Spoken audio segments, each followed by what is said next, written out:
Hey everybody, thanks for joining me today. I really do appreciate it. Today we're going to be talking about a Costco deal once again. The Leatherman Sidekick. I picked this up at Costco for about 70 bucks Canadian. Now I checked into it. They're on sale in the US as well. You guys get even a better deal. 50 bucks for the ceramic coat version.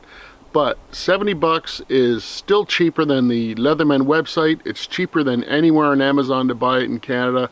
So I picked this up. I think it's a great deal. Came with a sheath. Came in a blister pack only. We're going to go over it today. Before we get into it, if you're watching this video, you must be a Leatherman nut or an EDC nut.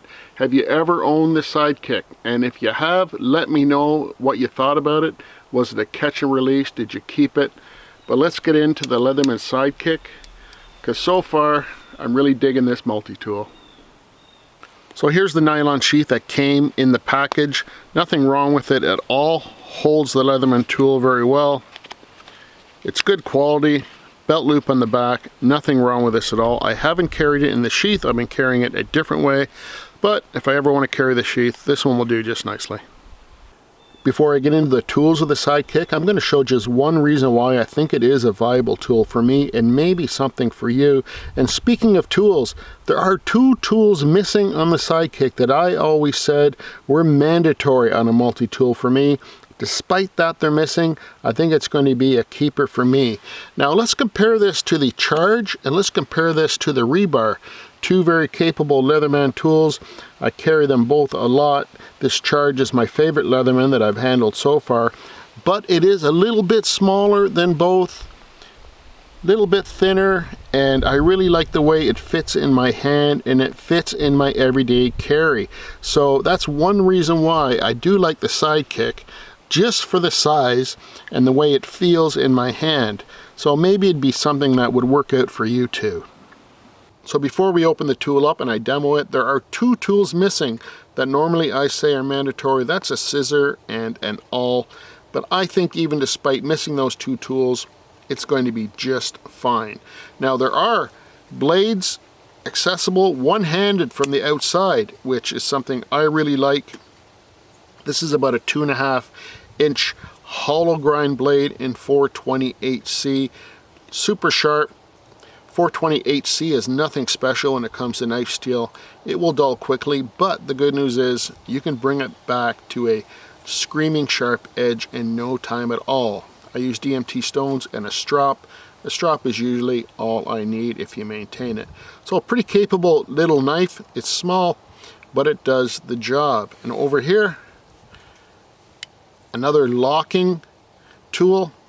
This is a saw. I use these for more than just cutting wood. We'll demo that later on. But it's nice to have a saw. I think every multi-tool I own has a saw. Let's open it up. Now, spring-loaded pliers are a plus in my book. And very comfortable to hold this multi-tool. It's got a curved edge and nice rounded edges. So you can squeeze really hard and it's still comfortable. Nobody does pliers better than Leatherman. You got your needle nose pliers, regular pliers for handling nuts and bolts, and a pretty serviceable wire cutter there at the bottom. So spring-loaded pliers are nice to have. Now let's take a look at the tools that are stored inside the handle. First off, we have another knife. This is a serrated knife, obviously. It's smaller. Great for cutting cordage, great for cutting things like maybe a seat belt in an emergency situation. So it's nice to have a secondary blade. Now, these tools on the inside do not have a permanent lock, but they do, I'm going to say it's good enough lockup that I would call that a locking tool.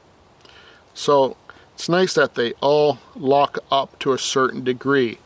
Next, we'll go to the file and a ruler.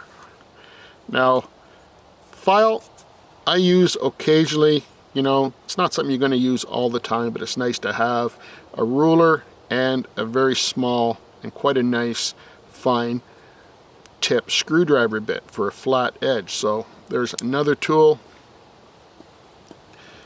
Again, we're going to look at the third tool over here, which is the can opener. Now, some people don't like a can opener. I think they're great.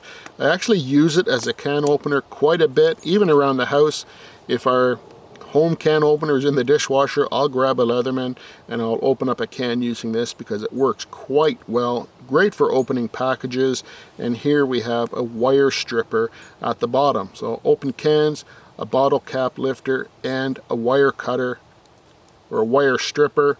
So lots going on inside this handle. And as well, there is a lanyard.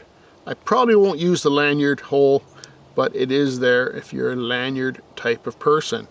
Now over in the other handle, we have just two tools, two screwdrivers actually. Here we have a Phillips screwdriver, and here we have a larger flathead screwdriver. I would call it more of a light duty pry bar and a scraper because it has a chisel grind in it, and it's not that fine of a tip. It would really have to be quite a large flathead screw or bolt to use this on, but it could be used as a pry bar, I would say. So pretty good array of tools. Here's another look at that pocket clip, and it's easy to keep clean, easy to service. With all these screws, you can remove tools, clean everything up. So let's start demoing this tool, put it to work, because I use these tools every single day. Okay, let's get started with those needle nose pliers. Nobody does pliers like Leatherman as far as I'm concerned. Those needle nose pliers work great. We're just going to spool up some of that galvanized wire and give it a cut with those wire cutters, no problem at all. And of course, those regular pliers do a great job of adapting to a variety of nuts and bolts. Very good pliers. Now the saw, I've used many times when camping. Great for small projects such as collecting kindling. If you're feeling crafty, you can use that saw to harvest a blank so you can carve a spoon, or maybe you just need to do something quick like make a tent peg for your tent or your tarp. That little saw will cut wood, plastic, many things. It's come in handy many times. But when you're thinking about starting a fire, as we always do when we're camping, this small blade at 2.5 inches does a great job. The hollow grind is very slicey. As you can see, I'm able to make some very fine, dry curls, and we're going to use that to get our fire started later on. But it's nice to have a secondary blade. I can't undermine the importance of bringing a secondary blade with you every time when you go camping. So now let's get those curls lit up. And are we going to use a lighter or a match? Not today, my friends. We're going to use a ferro rod. And another use for that saw is to scrape a ferro rod. The way they're manufactured, they leave a nice sharp edge on the top of the blade.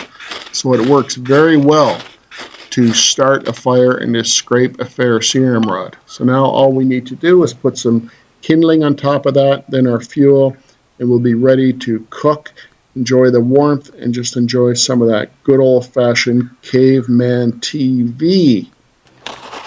And of course, cardboard is something that we use our knives for every single day to open those Amazon packages. Here's the large blade on the multi-tool, and it's doing a great job on cardboard. And of course, 550 cord is no problem whatsoever. There's single, now it's doubled over, and 4 strands at once. Perfect. That hollow grind is great. Now let's try the small serrated blade. Again, great for cardboard, great for opening packages, no problem whatsoever. These are things that we use our tools for every single day. Nice. Now let's see how it does on the 550 cord. Serrated blades are awesome for cutting cordage. I'm sure that you all know that. Double. Now let's do 4 strands at once. Perfect, no problem whatsoever. Now it's great to whip out this tool for small little projects like tightening up a screw as I'm doing here. These things are handy. So seeing that the blade on this Leatherman Sidekick is a little smaller than some of the other Leatherman tools, I think it's going to make a great companion to maybe a larger fixed blade or bushcraft blade that you might be taking out in the woods with you. I mean, there are 2 backup blades on this, plus the other great tools that come in extremely handy. I can't tell you the amount of times I have used a multi-tool out in the woods or out on the boat when I'm fishing. Sometimes they've really saved my bacon. And that 420 HC steel sharpens up super fast with these DMT stones, or any stone actually, and a pocket strap is an excellent way to keep this thing sharp and ready to use. So before you go, let me know in the comment section down below what you think about the Leatherman Sidekick. I mean, have you ever owned one? Was it a catch and release? Did you keep it? What's your favorite multi-tool out there, Leatherman or otherwise? I'm interested to know, and let me know how you use them. I mean, I use a multi-tool on a daily basis, I would say. I always have one on me when I'm out in the woods, save my bacon at home and out there more than once. I think it's a really good thing to keep on your person at all times. I stash them in the glove box of the car and the truck. I even have one for my wife. She's found it handy as well. So thanks very much for watching. I do appreciate the time you spend on the channel. Take care, everybody. We'll see you in the next video. Bye for now.